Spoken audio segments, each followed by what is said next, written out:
terima kasih Bapak dan Ibu sudah bergabung di acara kita yang sangat luar biasa ini, dan terima kasih atas kontribusinya juga untuk Indonesia melalui platform ArcGIS. Oke, perkenalkan, nama saya Faris Sofi, saya dari tim Solution, tim lead untuk di sektor National Government, dan ini ada rekan saya Mas Asmi, juga dari sektor National Government di GIS Spesialis.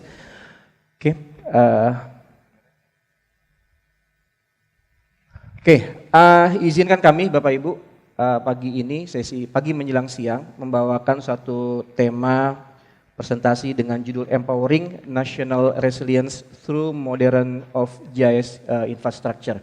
Mas Asmi, kira-kira dari judul ini bisa diberi summary overview dulu nggak sebelum kita melanjut ke beberapa menit ke depan untuk memberikan informasi yang lebih detail? Oke. National Resilience atau ketahanan nasional menjadi sangat penting saat ini. Harus kita akui Bapak dan Ibu bahwa planet bumi sedang tidak baik-baik saja. Secara nasional maupun secara global kita menghadapi dinamika yang luar biasa. Baik itu climate change, disaster loss, bahkan sampai ke geopolitical konflik saat ini kita hadapi. Bukan hanya di dalam negara kita sendiri nasional maupun di level global. Lalu pertanyaannya adalah planet bumi terus berevolusi, lalu bagaimana kita sebagai individu manusia dituntut harus bisa melakukan sebuah adaptif.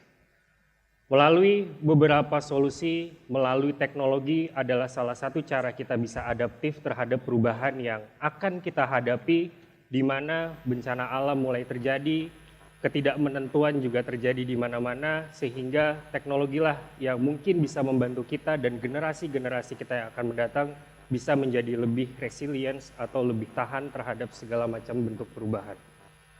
Hari ini kita akan membawakan sebuah konteks bagaimana ArcGIS mampu menjawab sebuah proses end-to-end solusi untuk menjawab beberapa kebutuhan kita yang memang nyata terkait global maupun national challenge. Mas Faris, sebagai 12 tahun seorang GIS analis di Esri Indonesia, kira-kira saat ini evolusi teknologi ArcGIS seperti apa sih Mas, bisa kita sampaikan ke rekan-rekan audiens? Oke, terima kasih Asmi. Jadi tren teknologi GIS sekarang ini sudah jauh berkembang pesat, mengikuti perkembangan era digitalisasi sekarang, apalagi sekarang juga sudah mengarah ke industri 4.0, di mana GIS juga dituntut untuk bisa menyesuaikan tren teknologi yang ada sekarang di global. GIS bukan hanya sekedar pembuatan peta, lalu kita print out, lalu kita baca, namun lebih holistik daripada itu. GIS itu mencangkup proses-proses mulai dari data akuisisi, kemudian visualisasi, analisis, planning, sampai ke action. Perlu kita ketahui bahwa data akuisisi kita mengedepankan bagaimana data itu bisa tersentralisasi.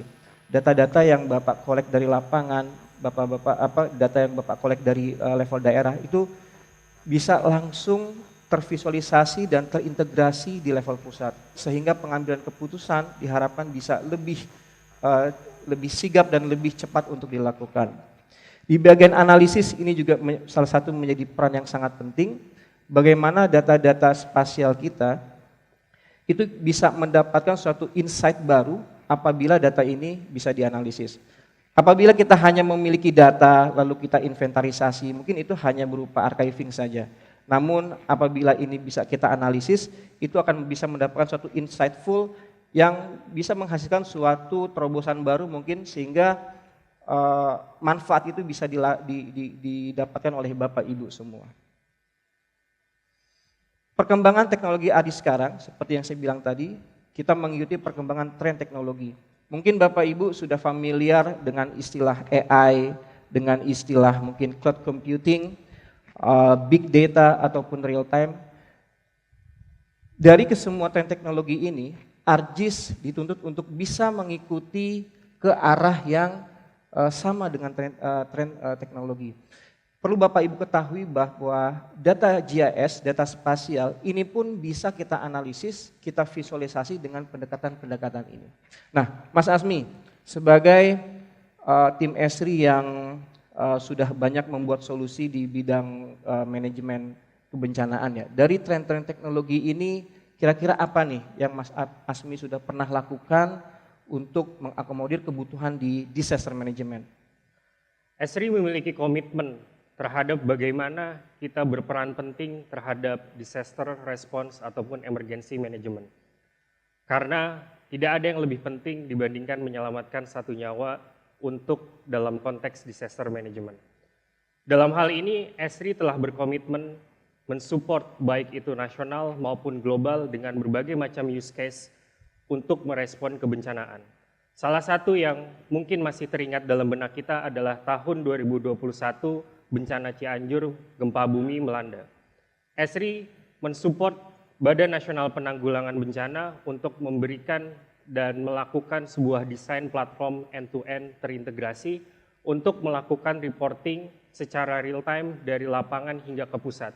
Jadi kalau Bapak ketika itu melihat laporan BNPB setiap sore jam 5, itu adalah peran kami dalam memberikan suatu solusi yang sangat efisien dan efektif untuk membantu menginformasikan bagaimana kondisi Cianjur kala itu. Yang kedua, ini masih dalam proses, kami juga berkomitmen untuk membantu Basarnas dalam membangun solusi terintegrasi terkait Indonesia SAR Management System. Ini adalah sebuah platform yang bukan hanya mengangkat Basarnas sebagai badan SAR nasional utama di Indonesia, tapi juga kedudukan Basarnas di level global. Saat ini Basarnas menempati kedudukan sebagai medium search and rescue dan akan menuju ke heavy melalui teknologi INASAR Management System ini. Dan ada berbagai macam use case di global yang tentunya tidak bisa saya sebutkan satu persatu, namun inilah fondasi di mana Esri Indonesia berkomitmen terhadap dua otoritas utama respon kebencanaan di Indonesia. Secara umum, Esri Indonesia memiliki solusi terhadap respon kebencanaan yang sangat end-to-end. Dimulai dari tahap mitigasi, kemudian preparedness, respon, sampai kemudian recovery. Sebagai contoh di sebelah kanan, ketika bencana terjadi ataupun proses sebelum bencana terjadi, mengetahui know your zone, mengetahui di mana lokasi kita, tempat tinggal kita, seberapa resiko tempat tinggal kita terhadap bencana dan segala macam, itu adalah upaya-upaya yang bisa kita siapkan dalam tahap preparedness. Kemudian respon, emergency management operation. Cianjur adalah salah satu contoh real di mana emergency management operation itu berlangsung dari lapangan hingga ke pusat. Kemudian shelter locator itu adalah salah satu yang kita implementasikan juga. Di recovery adalah bagaimana damage assessment itu dilakukan. Teknologi AI dan berbagai macam halnya kita libatkan untuk menghitung. Sebagai contoh berapa rumah yang rusak saat ini dan berapa juga kepala keluarga yang harus kita berikan kompensasi untuk penanggulangan dalam recovery kebencanaan. Lalu Mas Faris, kita sudah lihat bagaimana teknologi Esri ini begitu dalam dan begitu detail dalam memberikan solusi terhadap respon kebencanaan. Lalu apa sebetulnya use case yang paling menarik bisa kita gali lagi? Use case yang paling menarik yang kita angkat adalah bencana yang memang bisa dibilang sering terjadi di Indonesia, khususnya di Jakarta ya, yaitu bencana banjir. Kita mengangkat tema ini karena memang sekarang mungkin juga sudah mulai transisi ke musim hujan dan harapannya ini juga bisa menjadi antisipasi dari instansi terkait. Beberapa menit ke depan kita akan memberikan suatu demonstrasi dengan judul Innovative Flood Management Solution with Modern GIS Technology. Tidak dipungkiri, DKI Jakarta menjadi provinsi terpadat saat ini di Indonesia. Dan berdasarkan data yang kita dapatkan pada tahun 2023 saja, bencana alam tertinggi masih diduduki oleh bencana alam banjir. Dengan demikian, Jakarta tempat kita tinggal, apalagi tahun ini kita masuk ke dalam siklus mitos yang dikatakan siklus 4 tahunan atau 5 tahunan. Apakah kondisi banjir tahun 2020 akan terjadi?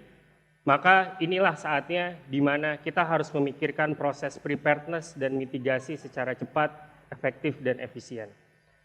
Mungkin masih ingat di kenangan kita Januari, khususnya saya pribadi, Januari 2020, tepat tanggal 1 malam tahun baru. Ketika itu tahun baru saya tidak dihiasi dengan kembang api yang luar biasa, ataupun situasi kehangatan keluarga kita bakar-bakar barbekyuan, pagi hari tepat tanggal 1 kita dihadapkan oleh bencana banjir yang luar biasa, dan Bapak dan Ibu bisa melihat rumah saya ada di daerah Jakarta Timur dan itu menjadi salah satu titik banjir terbesar dan yang paling besar ada di Jakarta Barat. Lalu bagaimana Esri bisa menjawab solusi ini secara end-to-end? Hari ini kami akan menyampaikan 4 utama solusi yang akan kita berikan insight bagaimana teknologi ArcGIS ini bisa merespon kebencanaan, khususnya banjir, tempat tinggal di mana Jakarta ini sangat rentan terhadap banjir. Yang pertama adalah simulasi, bagaimana kita ketahui di mana wilayah-wilayah yang rawan. Selain mengetahui wilayah yang rawan, kita juga bisa berupaya sebagai pihak-pihak otoritas yang ada di sini, bisa mengupayakan upaya apa mitigasi yang bisa kita lakukan saat ini. Dan yang kedua adalah bagaimana kita merespon teknologi untuk mengekstrak data dari media, dari tulisan, segala macam. Dan yang ketiga, inovasi terbaru adalah kita melibatkan generative AI dalam merespon survei kebencanaan ataupun dan lain halnya. Dan yang terakhir, tentunya ini adalah hal yang paling penting. Bagaimana kita mengkombinasikan data demografi terhadap impact dari banjir yang mungkin akan terjadi. Sehingga kita bisa tahu di mana kita harus mengalokasikan sumber daya kesehatan ataupun alat-alat yang bisa membantu korban-korban bencana banjir dengan cepat dan akurat. Saya akan mulai dengan flood simulation. Flood simulation Bapak dan Ibu bisa lakukan di dalam platform ArcGIS dengan dimulai dari versi 3.3 di level advance. Dan ini adalah Jakarta tahun 2020, di mana sebagian besar lokasi dilanda oleh banjir, dan ini adalah tempat tinggal saya di Kecamatan Kalibata yang merupakan salah satu tempat yang sangat rawan banjir. Ketika itu tahun 2020 saya belum bekerja di Esri, jadi saya belum tahu bagaimana kapabilitas Esri bisa melakukan ini. Yang ada hanyalah sebuah pertanyaan, kenapa rumah saya banjir duluan, sementara yang lain terlihat lebih kering gitu. Dan mungkin ini adalah jawaban yang dulu saya pertanyakan. Ini adalah rumah saya dan ini saya lakukan perspektif 3 dimensi karena kita akan melakukan sebuah flood simulation. Flood simulation Bapak Ibu bisa lakukan dengan memberikan simulasi berapa rainfall skenario yang akan Bapak masukkan. Dan ini adalah, efek banjirnya terlalu besar, efek hujannya maksud saya. Oke, ini adalah situasi di mana ketika flood simulation dijalankan. Jadi Bapak Ibu bisa melihat dan bisa menikmati bagaimana aliran air itu mengalir ke wilayah tempat tinggal saya. Inilah pertanyaan saya dahulu, ternyata tempat tinggal saya adalah kolam di mana air itu mengalir dan terakumulasi ke dalam satu tempat di Jalan Sanyang, Kalibata. Dan Bapak bisa lihat dari berbagai sisi, area wilayah Jalan Sanyang, Kalibata ini memang dialiri air. Setidaknya ada 3 titik, dari selatan, dari barat, hingga dari timur. Lalu flood simulation juga bisa memberikan beberapa upaya mitigasi. Ketika kondisi seperti ini, mungkin pertanyaannya adalah bagaimana kita memitigasinya. Memitigasi dengan mengambil cicilan KPR baru mungkin jadi solusi. Tapi saat ini kita coba solusi dengan solusi ArcGIS, yaitu bagaimana kita melibatkan simulasi menambahkan tanggul yang bisa kita jadikan bagian dari simulasi agar kita bisa melihat apakah upaya mitigasi memasang tanggul menjadi efisien dan efektif. Dengan menambahkan tanggul, kita bisa melihat simulasi itu dengan lebih baik.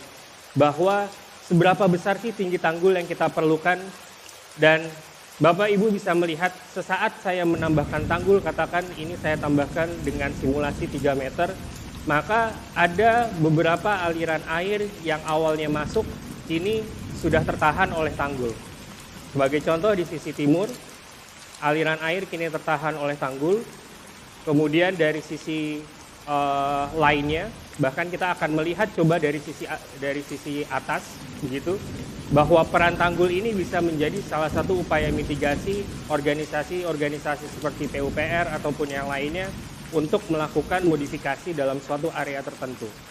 Nah, ini adalah bentuk salah satu atribut yang bisa kita masukkan ke dalam flood simulation. Sehingga ketika kita lihat bahwa air yang ada di sekitarnya akan tertahan. Dari Jakarta Timur sebagai daerah yang rawan, saya akan pindah mencoba memvisualisasikan apa yang sebenarnya terjadi di Jakarta Barat dengan titik banjir terbesar ketika tahun 2020. Setidaknya di Jakarta Barat terdapat 3 titik yang menjadi rawan banjir. Yang pertama adalah Meruya Utara, yang kedua adalah Kedoya Selatan, dan yang ketiga adalah Kemanggisan. Ini 3 titik sampel di mana banjir itu melanda. Di Kemanggisan secara landscape, memang sisi Jakarta Barat ini berbeda dengan Jakarta Timur, dia cenderung lebih flat dan masalah irigasi ini menjadi penting untuk dilihat. Bagaimana hampir merata seluruh area di Jakarta Barat ketika itu dilanda oleh banjir. Dan ini adalah skenario yang lain bagaimana flood simulation bisa kita lakukan dengan menambahkan atribut drainase. Sebagai contoh, di sini adalah daerah-daerah perkotaan ataupun jalan utama. Kita lihat aliran air begitu masif. Bagaimana sebenarnya mekanisme modifikasi drainase bisa kita lakukan. Dengan menambahkan atribut drainase dengan skenario diameter yang Bapak tentukan, kita bisa melihat bagaimana peran drainase simulasi ini terhadap behavior ataupun aliran air yang mungkin akan terjadi. Bapak Ibu bisa melihat ketika kita menambahkan drainase, aliran air ini akan benar-benar terserap oleh drainase sehingga kita bisa simulasikan berapa besar drainase yang sebenarnya dibutuhkan untuk menahan air dengan skenario rainfall rata-rata per milimeter dan juga durasi hujan berapa jam ataupun berapa menit. Sehingga dengan mekanisme flood simulation yang dapat dilakukan di ArcGIS saat ini dengan perspektif 3 dimensi, bukan hanya memberikan insight, tapi juga ArcGIS benar-benar memberikan sebuah strategi pengambilan keputusan yang tepat, sehingga Bapak dan Ibu sebagai otoritas bisa mengambil kebijakan dengan lebih tepat. Berikutnya, Mas Faris, setelah kita dapat simulasi, apa sih yang bisa kita lanjutkan solusi untuk kemudian kita merespon kebencanaan tersebut? Oke, sebelumnya saya sangat mengapresiasi demo yang sungguh inovatif ya, di mana itu juga sudah terakomodir di versi ArcGIS Pro terbaru. Kemudian langkah berikutnya adalah apabila kita sudah mensimulasikan atau sudah menentukan area-area yang akan terdampak banjir, berikutnya yang kita lakukan adalah penentuan posko. Ini adalah sesuatu yang secara SOP dilakukan oleh instansi terkait, penentuan titik-titik posko untuk daerah-daerah yang memang dirasa rawan banjir ya. Nah, di demo yang akan saya lakukan ini kita memiliki produk yang namanya Loket XT, bagaimana data-data posko itu yang bisa kita ekstrak secara cepat dari media news online ataupun dari instansi terkait, dengan format unstructured data, itu bisa langsung kita visualisasikan dalam bentuk poin. Ini adalah contoh bagaimana media news online yang bisa kita cari apabila kejadian banjir itu sudah terjadi gitu ya. Dimana kita juga kalau ingin melakukan akuisisi data pasti akan lama. Langkah pertama yang tercepat yang bisa kita lakukan adalah kita cari sebanyak-banyaknya informasi dari media online. Bisa juga dari media instansi terkait seperti BPBD ataupun BNPB. Kemudian kita bisa download file-file yang ada di situ dengan format-format unstructured seperti PDF ataupun Word. Di sini kita bisa melihat ada kata kunci lokasi yang akan menjadi key point kita dalam mengekstrak informasi itu untuk menjadi poin di visualisasi peta kita. Di sini kita melihat ada 7 titik lokasi dalam format PDF, kemudian tinggal kita inputkan PDF itu ke dalam platform ArcGIS dengan cara cukup mudah, yaitu dengan drag and drop. Begitu kita drag and drop, kemudian kita berikan dia nama output feature-nya apa, dan kemudian kita bisa langsung execute. Dengan sendirinya sistem akan mengenali informasi teks yang ada di dokumen itu untuk dijadikan suatu feature. Mungkin kita bisa tunggu sejenak. Dengan cepat sistem akan merespon informasi itu. Kita bisa bayangkan apabila kita cukup banyak memiliki data PDF atau Excel, PPT atau apapun yang sifatnya di situ ada lokasi informasi, itu bisa dengan cepat kita langsung ekstrak dan bisa kita jadikan sebagai data referensi awal sebelum kita melangkah ke proses berikutnya. Bukan hanya titik yang masuk ke dalam informasi, namun juga atribut-atribut pendukung yang ada di dalam PDF tersebut, itu pun terekstrak pula untuk dijadikan sebagai tabel atribut di masing-masing feature-nya. Oke, kemudian dari feature-feature yang sudah kita ekstrak dari media online, mungkin secara jumlahnya untuk di awal tidak begitu banyak gitu ya. Langkah berikutnya adalah kita melakukan kegiatan survei lapangan. Survei lapangan ini berfungsi untuk melakukan inspeksi atau mendata titik-titik posko baru. Untuk kegiatan bencana, segala sesuatu itu harus dilakukan dengan cepat. Kita tidak mungkin misalkan ada bencana banjir terjadi hari ini, lalu tim digerakkan untuk melakukan kegiatan survei, kita harus bikin dulu aplikasi itu from scratch, di mana itu membutuhkan waktu mungkin berhari-hari atau mungkin sampai berminggu, itu akan memakan waktu yang sangat lama.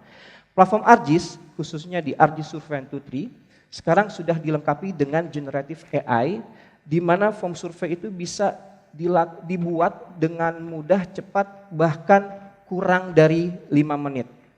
Dengan waktu kurang dari 5 menit ini, tim Bapak bisa mengenerate form survei, lalu survei itu bisa langsung diunduh di Play Store ataupun App Store. Tim Bapak bisa langsung bergerak di lapangan tanpa harus menunggu sistem itu dibuat dari nol.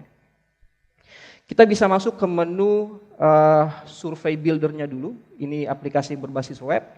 Lalu setelah dia loading, di bagian kiri bawah, ini adalah fitur baru yang sudah dilengkapi di Survey 123 itu adalah Survey 123 Assistant. Memang sekarang masih versi beta, namun ini sudah bisa kita gunakan secara operasional.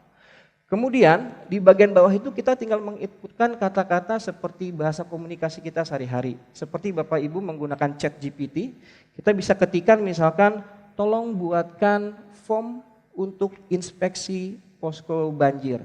Bahasa yang sangat mudah, bahasa sehari-hari yang kita pakai, bisa kita inputkan langsung di situ. Lalu sistem akan membuat draft form secara otomatis.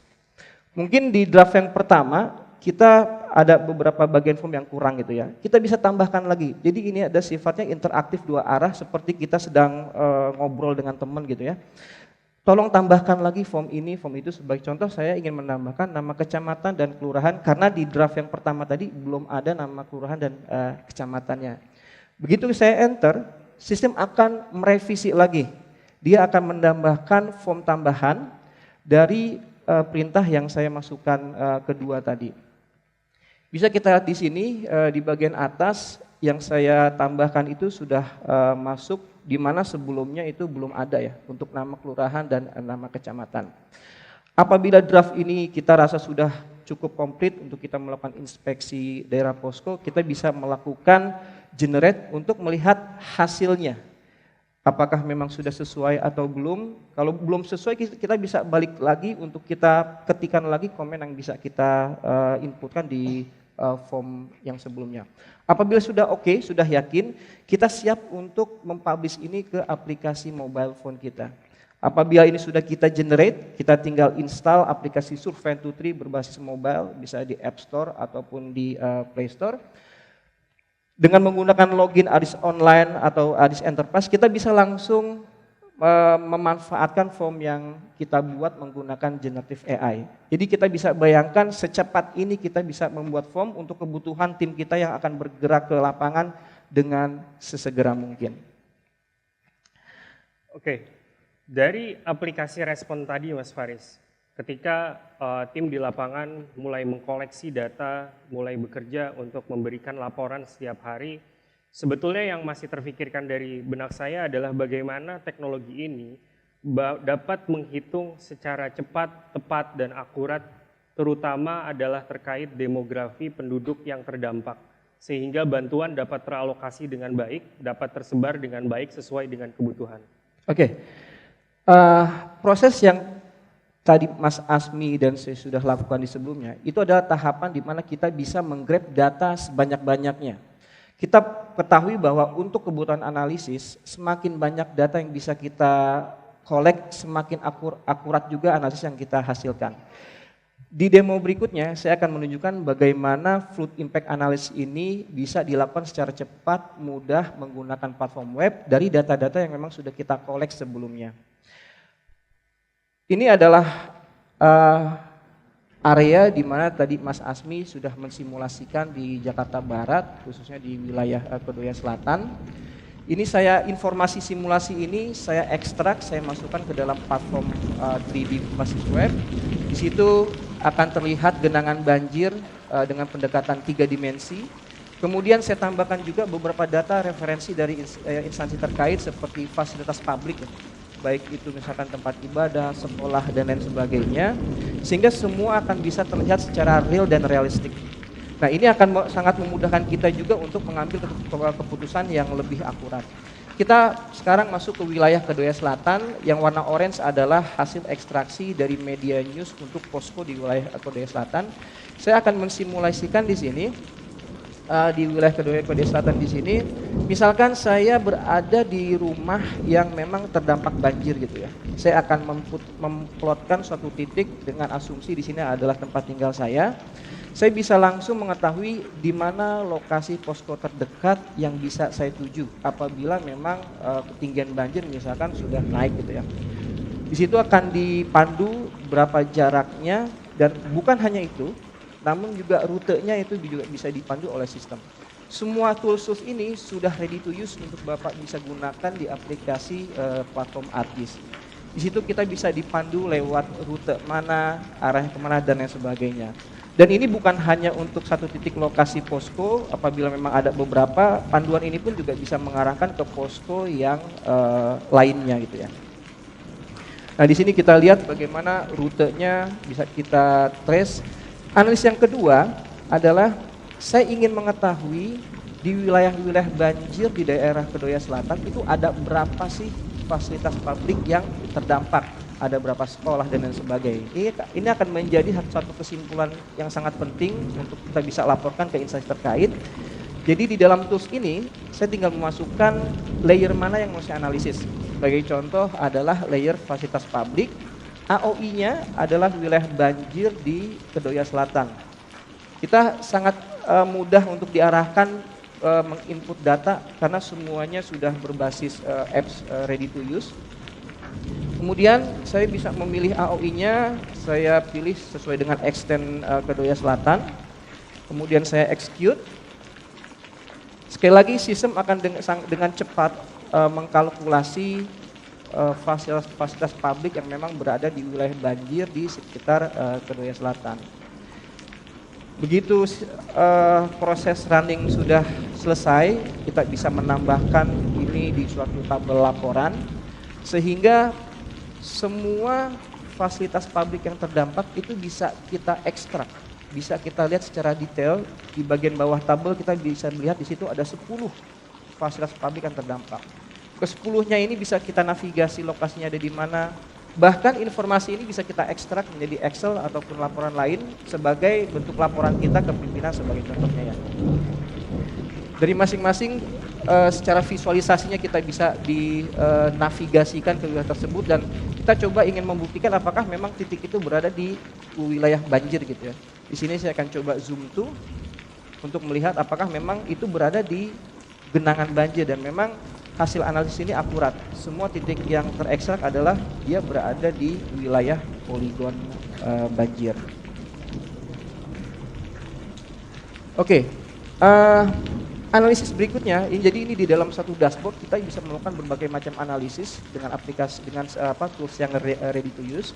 Berikutnya saya ingin melakukan analisis profil elevasi. Di daerah Kedoya Selatan ini untuk yang area genangan itu kita lihat di situ ada beberapa area genangan. Bagaimana sih profil elevasinya atau profil topografinya? Kita bisa melihat profil elevation dari wilayah di sekitar Kedoya Selatan. Cekungannya misalkan seberapa dalam dan luas cekungannya ada seberapa luas gitu ya. Dan tentu saja ini harus melibatkan data DEM. Ya, kita bisa mendapatkan data DEM misalkan dari instansi terkait seperti BIG, data DEMNAS, ataupun memang data DEM yang sudah diakuisisi oleh Bapak dan Ibu di instansinya masing-masing. Kita bisa lihat dengan presisi detail profil elevasi itu, sehingga kita bisa melihat area-area mana saja sih yang ada cekungan dan itu yang mungkin akan berpotensi banjir di wilayah kita. Yang terakhir, analisisnya adalah saya ingin melihat profil demografi di sekitar Kedoya Selatan. Ini akan menjadi kesimpulan saya bahwa dari banjir yang ada di Kedoya Selatan, bagaimana sih profil usia yang terdampak, bagaimana tingkat pendidikan, status perkawinan dan lain sebagainya. Kita bisa menginfokan daerah Kedoya Selatan, lalu kita bisa memilih template laporan, dan sistem akan mengenerate suatu laporan infografis interaktif dengan tools bisnis analis namanya. Kita bisa melihat secara interaktif di situ bagaimana sebaran pria wanita dengan sebaran umurnya di wilayah Kedoya Selatan. Bukan hanya itu, ada juga dari purchasing power dan lain sebagainya. Dan data ini itu bisa kita dapat dari instansi terkait, sebagai contoh di Indonesia seperti Ditjen Dukcapil gitu ya. Di situ kita memiliki informasi yang cukup lengkap dengan adanya profil demografi, ataupun mungkin bisa juga dari instansi lain seperti BPS. Dari informasi-informasi yang sudah kita kumpulkan, kita bisa sajikan dalam bentuk laporan interaktif, dan ini akan sangat membantu sekali Pemda setempat untuk bisa menganalisis profil demografi, sehingga harapannya bantuan logistik ataupun fasilitas yang lain itu tepat sasaran gitu ya. Jangan sampai kita memberikan bantuan obat-obatan, namun di situ yang lebih terdampak misalkan adalah tempat ibadah gitu. Nah, ini adalah sesuatu yang lebih membuat kita decision making itu lebih kepada target yang sesuai. Baik, Bapak dan Ibu, terima kasih atas perhatiannya. Berikut adalah showcase teknologi dari kami, dan jangan kemana-mana. Setelah makan siang kita akan melakukan showcase teknologi yang part kedua, di mana di situ akan ada teknologi yang lebih advance, bagaimana teknologi AI yang pernah kita implementasikan, dan berbagai macam hal yang terkait dengan imagery, data management, deep learning, dan segala macamnya akan kita bahas setelah makan siang. Terima kasih atas perhatiannya. Wabillahi taufiq wal hidayah. Wassalamualaikum warahmatullahi wabarakatuh.